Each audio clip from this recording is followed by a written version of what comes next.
आज की गोष्ठी के करता धरता मिस्टर अमेठी का है, घायल अमेठी का नामकरण कर दीजिए आप आके इसमें। इनके प्रबंधन में बहुत अच्छी गोष्ठी हुई। क्या कैसा तुम सबको लंच पैकेट बांटो जल्दी से, ताकि विलम्ब न हो।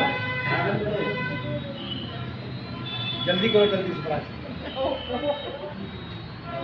केवल 2 लाइनें पढ़ देता हूँ आज के समापन में। न सबरी के कुछ बेर ही पा सका हूँ,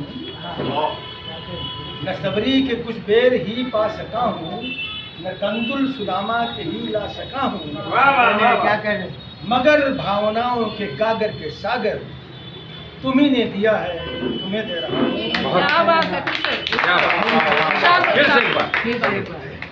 न सबरी के कुछ बेर ही पा सका हूँ, न कंदुल सुदामा के ही ला सका हूँ, मगर भावनाओं के गागर के सागर तुम्ही ने दिया है, तुम्ही दे रहा हूँ। इन्हीं शब्दों के साथ जल्दी जल्दी आपको बजट कराया करें। आज की समाप्ति की घोषणा जेपी वर्मा साहब द्वारा हो गई है। समाप्ति नहीं, स्थगन भी अभी होने वाली है, अभी स्थगन भी बोल रहा, समाप्ति नहीं। बस अब जलपान ग्रहण करना